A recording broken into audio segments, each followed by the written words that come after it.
ಎಲ್ಲರಿಗೂ ನಮಸ್ಕಾರ ಸ್ನೇಹಿತರೆ. ಓಪನರ್ ಆಗಿ ಬಂದ ವೈಭವ್ ಸೂರ್ಯವಂಶಿ ಮತ್ತು ಅಭಿಷೇಕ್ ಶರ್ಮಾ ಅಪ್ಪರಿಸಿ ಬೊಬ್ಬರಿದ ವೈಭವ್ ಸೂರ್ಯವಂಶಿ ಬ್ಯಾಟಿಂಗ್ ಕಂಡು ಇಂಗ್ಲೆಂಡ್ ನ ನಾಯಕ ನೀಡಿದ ಅಚ್ಚರಿಯ ಹೇಳಿಕೆ. ಹೌದು ಸ್ನೇಹಿತರೆ, ವೈಭವ್ ಸೂರ್ಯವಂಶಿ ಹೊಡೆದ 6 ಸ್ಟೇಡಿಯಂ ಆಚೆನೆ ಹೋಗಿತ್ತು. ಇನ್ನು ವೈಭವ್ ಅವರ ಬ್ಯಾಟಿಂಗ್ ನೋಡಿ ಎಲ್ಲ ಅಭಿಮಾನಿಗಳೇ ಶಾಕ್ ಆದರು. ಹೇಗೆತ್ತು ವೈಭವ್ ಅವರ ಆರ್ಭಟ ಅಂತ ತಿಳ್ಕೊಂಬರೋಣ ಬನ್ನಿ. ಅದಕ್ಕಿಂತ ಮುಂಚೆ ನೀವೇನಾದ್ರೂ ಚಾನಲ್ಗೆ ಸಬ್ಸ್ಕ್ರೈಬ್ ಮಾಡ್ಕೊಳ್ಳೋದು ಹಾಗೆ ನೋಡ್ತಿದ್ರೆ ಸಬ್ಸ್ಕ್ರೈಬ್ ಮಾಡ್ಕೊಂಡು ಬೆಲ್ ಐಕನ್ ಅನ್ನ ಆಲ್ ಇಟ್ಕೊಳ್ಳಿ. ಹಾಗೆ ಮರಿದೆ ವಿಡಿಯೋಗೆ ಒಂದು ಲೈಕ್ ಕೊಡ್ತಾನೆ ಕೂಡ ಮರಿಬೇಡಿ. ಭಾರತ ಮತ್ತು ಇಂಗ್ಲೆಂಡ್ ನಡುವಿನ ಮೊದಲನೇ T20 ಪಂದ್ಯ ಮಳೆಯ ಕಾರಣದಿಂದಾಗಿ ರದ್ದಾಗಿತ್ತು. ಇನ್ನು ಎರಡನೇ T20 ಪಂದ್ಯ ಜುಲೈ 4ರಂದಾದ್ರೆ ನಡೆಯಲಿದೆ. ಹೌದು ಸ್ನೇಹಿತರೆ, ಇನ್ನು ಎರಡನೇ T20 ಪಂದ್ಯಕ್ಕಿಂತನೂ ಮುಂಚೆಯೇ ನಮ್ಮ ಭಾರತದ ಆಟಗಾರರು ಪ್ರಾಕ್ಟೀಸ್ ಆದ್ರೆ ಆಡಿದರು.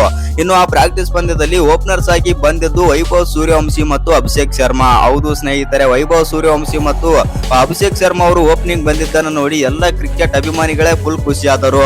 ಅದರಲ್ಲಿ ಬಂದ್ಬಿಟ್ಟು ವೈಭವ್ ಸೂರ್ಯವಂಶಿ ಪ್ರಾಕ್ಟೀಸ್ ಪಂದ್ಯದಲ್ಲೂ ಕೂಡ ಅಬ್ಬರಿಸಿದ್ದಾರೆ. ವೈಭವ್ ಸೂರ್ಯವಂಶಿ ಅಷ್ಟಕ್ಕೂ ಎಷ್ಟು ರನ್ ಬಾರಿಸಿದ್ದಾರೆ ವೈಭವ್ ಸೂರ್ಯವಂಶಿ ಅಂತ ನೋಡೋದಾಯ್ತು ಅಂತಂದ್ರೆ ಬರೋಬ್ಬರಿ 25 ಬಾಲ್ ಅಲ್ಲಿ 84 ರನ್ ಆದ್ರೆ ಚಚ್ಚಿ ಬಿಸಾಕಿದ್ದಾರೆ ವೈಭವ್ ಸೂರ್ಯವಂಶಿ. ಅದರಲ್ಲಿ 9 6 6 4 290 ಸ್ಟ್ರೈಕ್ ರೇಟ್ ನಲ್ಲಿ ಬ್ಯಾಟಿಂಗ್ ಕೂಡ ಮಾಡಿದ್ದಾರೆ. ಇನ್ನು ವೈಭವ್ ಸೂರ್ಯವಂಶಿ ಅವರ ಬ್ಯಾಟಿಂಗ್ ಕಂಡು ಇಂಗ್ಲೆಂಡ್ ನ ಅಭಿಮಾನಿಗಳೇ ಫಿದಾ ಆದರು. ಹೌದು ಸ್ನೇಹಿತರೆ, ಆ ರೇಂಜ್ ಗೆ ಬ್ಯಾಟಿಂಗ್ ಆಡಿದರು ವೈಭವ್ ಸೂರ್ಯವಂಶಿ. ಇನ್ನು ಅವರ ಜೊತೆ ಕೈ ಮಿಲಾಯಿಸಿದಂತ ಅಭಿಷೇಕ್ ಶರ್ಮಾನು ಕೂಡ ಈ ಪಂದ್ಯದಲ್ಲಿ ಅಂದ್ರೆ ಪ್ರಾಕ್ಟೀಸ್ ಪಂದ್ಯದಲ್ಲಿ 17 ಬಾಲ್ ಅಲ್ಲಿ 52 ರನ್ ಆದ್ರೆ ಬಾರಿಸಿದ್ದಾರೆ.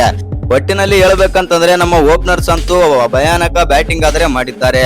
ಇಲ್ಲಿ ಎರಡನೇ T20 ಪಂದ್ಯಕ್ಕೆ ಸಂಜು ಸ್ಯಾಮ್ಸನ್ಗೆ ಅವಕಾಶ ನೀಡೋದು ತುಂಬಾನೇ ಕಷ್ಟ ಅಂತಾನೆ ಹೇಳ್ಬೋದು. ಯಾಕಂದ್ರೆ ವೈಭವ್ ಸೂರ್ಯವಂಶಿ ಮತ್ತು ಅಭಿಷೇಕ್ ಶರ್ಮಾ ಅವರು ಪ್ರಾಕ್ಟೀಸ್ ಪಂದ್ಯದಲ್ಲಿ ಓಪನರ್ಸ್ ಆಗಿ ಬಂದಿದ್ದಾರೆ. ಅದರಲ್ಲೂ ಕೂಡ ವೈಭವ್ ಸೂರ್ಯವಂಶಿ ಅಂತೂ ಸ್ಟೇಡಿಯಂ ಆಚೆನೆ ಹೊಡಿತಾರೆ 6 ಗಳನ್ನ. ಆ ರೀತಿ ಬ್ಯಾಟಿಂಗ್ ಆಡೋದನ್ನ ಕಂಡು ಎಲ್ಲ ಅಭಿಮಾನಿಗಳೇ ವೈಭವ್ ಸೂರ್ಯವಂಶಿ ಅವರು ಎರಡನೇ T20 ಪಂದ್ಯಕ್ಕೆ ಆಡಬೇಕೆಂದು ಇದೀಗ ಮನವಿ ಕೂಡ ಮಾಡ್ತಾ ಇದ್ದಾರೆ. ಇನ್ನು ಮುಂದಿನ ಪಂದ್ಯಕ್ಕೆ ವೈಭವ್ ಸೂರ್ಯವಂಶಿ ಓಪನರ್ ಆಗಿ ಬರೋದು ಪಕ್ಕ ಅಂತಾನೆ ಹೇಳ್ಬೋದು. ಏಕೆಂದರೆ ವೈಭವ್ ಸೂರ್ಯವಂಶಿ ಅತಿ ಹೆಚ್ಚು ಕಾಲ ಪ್ರಾಕ್ಟೀಸ್ ಕೂಡ ಮಾಡಿದರು. ಇನ್ನು ವೈಭವ್ ಸೂರ್ಯವಂಶಿ ಅಭಿಷೇಕ್ ಶರ್ಮಾ ಜೊತೆ ಓಪನರ್ ಆಗಿ ಕೂಡ ಬಂದರು. ಇನ್ನು ವೈಭವ್ ಸೂರ್ಯವಂಶಿ ಅವರ ಬ್ಯಾಟಿಂಗ್ ಕಂಡು ಇಂಗ್ಲೆಂಡ್ ನ ನಾಯಕ ನೀಡಿದನು ಅಚ್ಚರಿಯ ಹೇಳಿಕೆ. ಹೌದು ಸ್ನೇಹಿತರೆ, ಇಂಗ್ಲೆಂಡ್ ನ ನಾಯಕ ಬ್ರ್ಯಾಡಿ ಬ್ರೂಕ್ ಅವರು ಈ ರೀತಿ ಆದ್ರೆ ಮಾತಾಡಿದ್ದಾರೆ. ನಾವು ಮೊದಲನೇ ಪಂದ್ಯ ಮಳೆಯಿಂದಾಗಿ ರದ್ದಾಗಿದೆ ಮತ್ತು ಆ ಪಂದ್ಯದಲ್ಲಿ ನಾವು ಗೆಲ್ಲಬಹುದಾಗಿತ್ತು. ಆದರೆ ಈ ಎರಡನೇ T20 ಪಂದ್ಯದಲ್ಲಿ ಎಲ್ಲಿ ವೈಭವ್ ಸೂರ್ಯವಂಶಿ ರನ್ ಮಳೆ ಹರಿಸುತ್ತಾನೆ ಅನ್ನೋ ಭಯ ಆಗಿದೆ ಎಂದು ನಗುನಗುತ್ತಾ ಒಂದು ಸ್ಟೇಟ್ಮೆಂಟ್ ಆದ್ರೆ ನೀಡಿದ್ದಾರೆ. ಹೌದು ಸ್ನೇಹಿತರೆ, ವೈಭವ್ ಸೂರ್ಯವಂಶಿ ಆಡೋದನ್ನ ಇದೀಗ ಹ್ಯಾರಿ ಬ್ರೂಕ್ ಕೂಡ ಕಣ್ಣಾರಿಯಾಗಿ ನೋಡಿದ್ದಾರೆ. ಆ ಕಾರಣದಿಂದಾಗಿ ವೈಭವ್ ಸೂರ್ಯವಂಶಿ ಅವರು ಎರಡನೇ T20 ಪಂದ್ಯಕ್ಕಾಗಿ ಆಡಲಿ ಎಂದು ಹ್ಯಾರಿ ಬ್ರೂಕ್ ಅವರೇ ತಮ್ಮ ಮನಸ್ಸಿನದಾದ್ರೆ ಹೇಳ್ತಾ ಇದ್ದಾರೆ. ಒಟ್ಟಿನಲ್ಲಿ ಹೇಳ್ಬೇಕಂತಂದ್ರೆ ವೈಭವ್ ಸೂರ್ಯವಂಶಿ ಅಂತೂ ಪ್ರಾಕ್ಟೀಸ್ ಪಂದ್ಯದಲ್ಲಿ ವಿಧ್ವಂಸಕಾರಿ ಆದ್ರೆ ಬ್ಯಾಟಿಂಗ್ ಮಾಡಿದ್ದಾರೆ. ಇನ್ನು 25 ಬಾಲ್ 84 ರನ್ ಅಂದ್ರೆ ಸಾಮಾನ್ಯದ ಮಾತಲ್ಲ. ಏಕೆಂದ್ರೆ T20 ಅಂತ ಬಂದಾಗ ತುಂಬಾನೇ ಅದು ಒಳ್ಳೆಯ ನಾಕ್ ಅಂತಾನೆ ಹೇಳ್ಬೋದು. ಆ ಕಾರಣದಿಂದಾಗಿ ವೈಭವ್ ಸೂರ್ಯವಂಶಿ ಅವರಿಗೆ ಎರಡನೇ T20 ಪಂದ್ಯದಲ್ಲಿ ಎಲ್ಲ ಲಕ್ಷಣಗಳಾದ್ರೆ ಕಾಣ್ತಾ ಇವೆ ಓಪನರ್ ಆಗಿ ಬರೋದು. ಒಂದು ವೇಳೆ ಅಕಸ್ಮಾತ್ ಏನಾದ್ರು ವೈಭವ್ ಸೂರ್ಯವಂಶಿ ಅವನ್ನು ಕೂಡ ಎರಡನೇ T20 ಪಂದ್ಯದಿಂದನೂ ಕೂಡ ತೆಗೆದುಹಾಕಿದ್ರು ಅಂತಂದ್ರೆ ಎಲ್ಲರಿಗೂ ಕೂಡ ಬೇಜಾರಾಗುತ್ತೆ. ಯಾಕೆಂತಂದ್ರೆ ಪ್ರಾಕ್ಟೀಸ್ ಪಂದ್ಯದಲ್ಲಿ ಈ ರೀತಿ ಆಡ್ತಾ ಇರುವಂತ ವೈಭವ್ ಸೂರ್ಯವಂಶಿ ಅವರನ್ನ ಕೂಡಿಸೋದು ಅಷ್ಟು ಸುಲಭದ ಮಾತಲ್ಲ ಅಂತಾನೆ ಹೇಳ್ಬೋದು. ಇನ್ನು ವೈಭವ್ ಸೂರ್ಯವಂಶಿ ಅವರು ಅಂತಾರಾಷ್ಟ್ರೀಯ ಕ್ರಿಕೆಟ್ಗೆ ಪಾದಾರ್ಪಣೆ ಮಾಡಲು ಆತನೇ ಅಡ್ಡಿ ಆಗ್ತಾ ಇದ್ದಾನಂತೆ. ಹೌದು ಸ್ನೇಹಿತರೆ, ಯಾರು ಅಂತ ನೋಡಿದರೆ ಭಾರತ ತಂಡ ಐರ್ಲೆಂಡ್ ವಿರುದ್ಧ ಸರಣಿ ಸೋಲಿನ ಆಘಾತದಿಂದ ಚೇತರಿಸಿಕೊಳ್ಳುವ ಹಾದಿಯಲ್ಲಿ ಆದ್ರೆ ಇದೆ. ಇಂಗ್ಲೆಂಡ್ ವಿರುದ್ಧ ಮೊದಲನೇ ಪಂದ್ಯದಲ್ಲಿ ಉತ್ತಮ ಪ್ರದರ್ಶನ ತೋನಿ ಗಮನ ಆದ್ರೆ ಸೆಳೆದಿತ್ತಾದರೂ ಮಳೆ ಫಲಿತಾಂಶ ಬಾರದಂತೆ ಮಾಡಿತ್ತು. ಇನ್ನು ಸೀನಿಯರ್ ತಂಡಕ್ಕೆ ಪಾದಾರ್ಪಣೆ ಮಾಡಲು ಕಾಯುತ್ತಿರುವ ವೈಭವ್ ಸೂರ್ಯವಂಶಿ ಇಂಗ್ಲೆಂಡ್ ಸರಣಿಯ ಮೊದಲನೇ ಪಂದ್ಯದಲ್ಲಿ ಅವಕಾಶ ಆದ್ರೆ ಸಿಕ್ಕಿಲ್ಲ.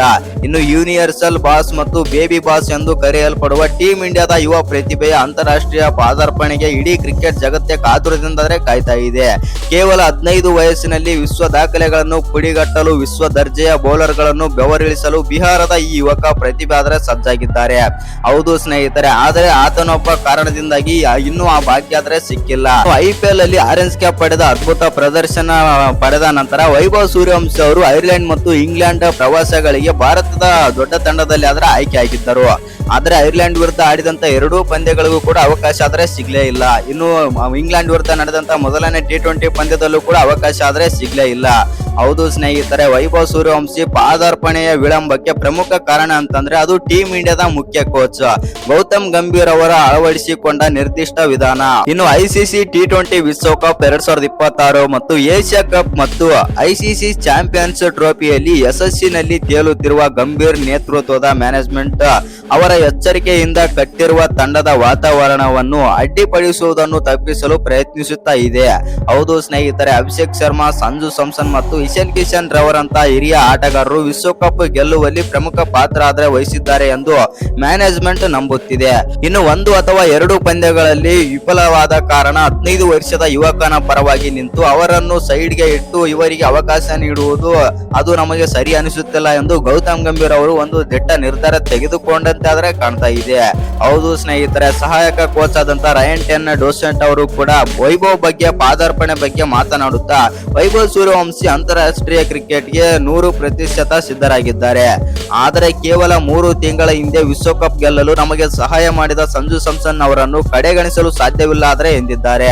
ಆದರೆ ವೈಭವ್ ಸೂರ್ಯವಂಶಿ ಅವರು ಪ್ರಾಕ್ಟೀಸ್ ಪಂದ್ಯದಲ್ಲಿ ಅಭಿಷೇಕ್ ಶರ್ಮಾ ಜೊತೆ ಓಪನಿಂಗ್ ಬಂದಿದ್ದು ಕೂಡ ಎಲ್ಲರಿಗೂ ಕೂಡ ಅಚ್ಚರಿ ಅಂತ ಆಗಿದೆ ಅಂತ ಹೇಳ್ಬೋದು. ಏಕೆಂದರೆ ವೈಭವ್ ಸೂರ್ಯವಂಶಿ ಅವರು ಪ್ರಾಕ್ಟೀಸ್ ಪಂದ್ಯದಲ್ಲೂ ಕೂಡ ಅಬ್ಬರಿಸಿದ್ದಾರೆ. ಆ ಕಾರಣದಿಂದಾಗಿ ವೈಭವ್ ಸೂರ್ಯವಂಶಿ ಅವರಿಗೆ ಎಲ್ಲ ಲಕ್ಷಣಗಳಾದರೆ ಕಾಣ್ತಾ ಇವೆ 2ನೇ ಟಿ20 ಪಂದ್ಯದಲ್ಲಿ ಆಡಲು. ಆದರೆ ವೈಭವ್ ಸೂರ್ಯವಂಶಿ ಬಗ್ಗೆ ಗೌತಮ್ ಗಂಭೀರ್ ಅವರ ಅನಿಸಿಕೆ ಇನ್ನೂ ಬಂದಿಲ್ಲ ಅಂತಾನೆ ಹೇಳ್ಬೋದು. ಭಾರತ ಮತ್ತು ಇಂಗ್ಲೆಂಡ್ ನಡುವಿನ 2ನೇ ಟಿ20 ಪಂದ್ಯ ಶನಿವಾರ ನಡೆಯಲಿದೆ. ಇನ್ನು ಈ ಪಂದ್ಯ ಮ್ಯಾನ್ಚೆಸ್ಟರ್ ನಲ್ಲಿ ನಡೆಯಲಿದ್ದು 1ನೇ ಟಿ20 ಪಂದ್ಯ ಮಳೆಯಿಂದಾಗಿ ರದ್ದಾಗಿತ್ತು. ಹೌದು ಸ್ನೇಹಿತರೆ, ಐರ್ಲೆಂಡ್ ಕೈಯಲ್ಲಿ ಟಿ20 ಸರಣಿ ಸೋಲಿನ ನಂತರ ಅನೇಕರು ಭಾರತದ ಪ್ರದರ್ಶನದ ಬಗ್ಗೆ ಅನುಮಾನಗಳನ್ನಾದ್ರೆ ಎತ್ತಿದ್ದರು. ವಿಶೇಷವಾಗಿ ಭಾರತದ ಬ್ಯಾಟಿಂಗ್ ಬಗ್ಗೆ ಅನೇಕ ಪ್ರಶ್ನೆಗಳು ಕೂಡ ಹುಟ್ಟಿಕೊಂಡಿದ್ದವು. ಐರ್ಲೆಂಡ್ ವಿರುದ್ಧದ 2 ಪಂದ್ಯಗಳ ಟಿ20 ಸರಣಿಯಲ್ಲಿ ಭಾರತ ತಂಡದ ಬ್ಯಾಟಿಂಗ್ ಪ್ರದರ್ಶನದ ಕಳಪೆ ಆಗಿತ್ತು. ಇನ್ನು ಐರ್ಲೆಂಡ್ ಕೈಯಲ್ಲಿ ಹಿಂದೆಂದೂ ಸೋಲೆ ಕಾಣದ ಭಾರತ ತಂಡ ವೈಟ್ ವಾಶ್ ಮುಖಭಂಗಕ್ಕೆ ಒಳಗಾಗಿತ್ತು. ಈಗ ಟಿ20 ಸರಣಿಯು ಐರ್ಲೆಂಡ್ ಗಿಂತ ಬಲಿಷ್ಠವಾಗಿರುವ ಇಂಗ್ಲೆಂಡ್ ವಿರುದ್ಧ ಕಾದಾಡಲಿದೆ. ಇನ್ನು ಟೀಮ್ ಇಂಡಿಯಾದ ಫಾರ್ಮ್ ಕಳಪೆ ಆಗಿರುವ ಕಾರಣ ಈ ಸರಣಿಯಲ್ಲಿ ಭಾರತ ಹೇಗೆ ಪ್ರದರ್ಶನ ನೀಡುತ್ತದೆ ಎಂಬ ಕುತೂಹಲ ಕೂಡ ಅಭಿಮಾನಿಗಳು ಹೆಚ್ಚಾಗಿ ಕಾಡುತ್ತಾ ಇದೆ. ಹೌದು ಸ್ನೇಹಿತರೆ, 1ನೇ ಟಿ20 ಪಂದ್ಯ ರದ್ದಾದರೂ ಭಾರತದ ಬ್ಯಾಟಿಂಗ್ ಅಸ್ಥಿರವಾಗಿ ಕಾಣುತ್ತಿತ್ತು. ಅಭಿಷೇಕ್ ಶರ್ಮಾ ಮತ್ತು ಶ್ರೇಯಸ್ ಅಯ್ಯರ್ ಅರ್ಧಶತಕ ಗಳಿಸಿದರು. ಇನ್ನು ಶಿವಮ್ ದುಬೆ ಮತ್ತೊಮ್ಮೆ ಮಿಂಚಿದರು. ಆದರೆ ಸಂಜು ಸ್ಯಾಮ್ಸನ್ ಮತ್ತೊಮ್ಮೆ ಎಡವಿದರು ಅಂತಾನೆ ಹೇಳ್ಬಹುದು. ಹೌದು ಸ್ನೇಹಿತರೆ, ಕೇವಲ 7 ಬಾಲ್ ಅಲ್ಲಿ 1 ರನ್ ಗಳಿಸಿ ಔಟ್ ಆದರು ಸಂಜು ಸ್ಯಾಮ್ಸನ್. ಈ ಕ್ರಮಾಂಕದಲ್ಲಿ 2ನೇ ಟಿ20 ಪಂದ್ಯಕ್ಕೆ ಭಾರತ ತಂಡದಲ್ಲಿ ಬದಲಾವಣೆಗಳಾಗುವ ಸಾಧ್ಯತೆ ಇದೆ.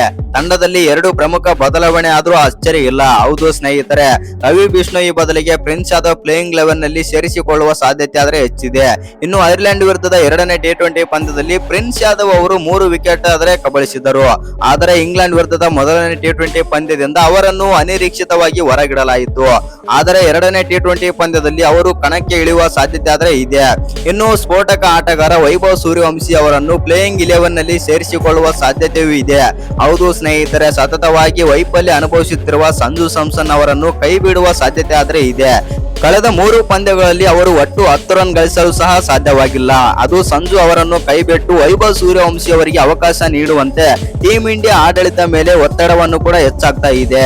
ಎಸ್ಪೆಷಲಿ ಹೇಳ್ಬೇಕಂತಂದ್ರೆ ಅಭಿಮಾನಿಗಳು ಕೂಡ ತುಂಬಾನೇ ಆಕ್ರೋಶ ಹೊರಹಾಕ್ತಾ ಇದ್ದಾರೆ ಟೀಮ್ ಇಂಡಿಯಾ ಮ್ಯಾನೇಜ್ಮೆಂಟ್ ಮೇಲೆ.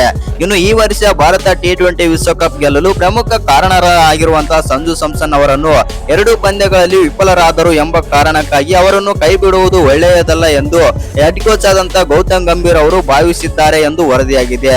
ಆದರೆ ಇಂಗ್ಲೆಂಡ್ ವಿರುದ್ಧದ 1ನೇ ಟಿ20 ಪಂದ್ಯದಲ್ಲೂ ಅವರು ವಿಫಲರಾದರು. ಸಂಜು ಅವರನ್ನು 2ನೇ ಟಿ20ಯಲ್ಲಿ ಉಳಿಸಿಕೊಂಡರೆ ಅದು ಅವರಿಗೆ ಅಗ್ನಿ ಪರೀಕ್ಷೆ ಆಗಲಿದೆ. ಅವರು ಅಲ್ಲಿ ವಿಫಲರಾದರೆ ವೈಭವ್ ಸೂರ್ಯವಂಶಿ 3ನೇ ಟಿ20ಯಿಂದ ಆರಂಭಿಕ ಆಟಗಾರನಾಗಿ ಆಡುವ ಸಾಧ್ಯತೆ 100% ಅಂತಾನೆ ಹೇಳ್ಬಹುದು.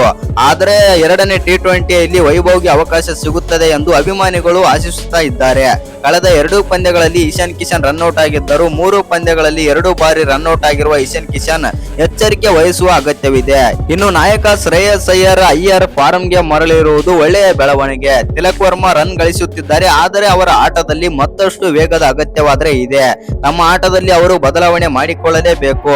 ಇಲ್ಲವಾದರೆ ಅವರಿಗೂ ಕೂಡ ಪ್ಲೇಯಿಂಗ್ 11 ನಲ್ಲಿ ಜಾಗ ತುಂಬಾನೇ ಕಷ್ಟ ಆಗುತ್ತೆ.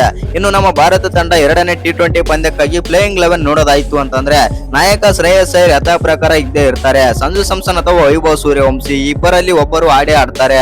ಅಭಿಷೇಕ್ ಶರ್ಮಾ, ಇಶಾನ್ ಕಿಶನ್, ತಿಲಕ್ ವರ್ಮಾ ಶರ್ಮಾ, ಶಿವಮ್ ದುಬೆ, ಅಕ್ಷರ್ ಪಟೇಲ್ ಮತ್ತು ಹರ್ಷಿತ್ ರಾಣಾ, ಪ್ರಿನ್ಸ್ ಯಾದವ್, ಹರ್ಷದೀಪ್ ಸಿಂಗ್ ಮತ್ತು ವರುಣ್ ಚಕ್ರವರ್ತಿ ಆದ್ರೆ ಆಡ್ತಾರೆ. ಇನ್ನು ಈ ವಿಡಿಯೋ ಇಷ್ಟ ಆಗಿದ್ರೆ ಒಂದು ಲೈಕ್ ಮಾಡಿ, ಶೇರ್ ಮಾಡಿ. ಹಾಗೆ ವೈಭವ್ ಸೂರ್ಯವಂಶಿ ಅವರಿಗೆ 2ನೇ T20 ಪಂದ್ಯದಲ್ಲಿ ಅವಕಾಶ ಸಿಕ್ಕರೆ ಎಷ್ಟು ರನ್ ಕಲೆ ಹಾಕ್ಬೋದು ಅಂತ ಕಮೆಂಟ್ ಮಾಡೋದನ್ನ ಮರಿಬೇಡಿ.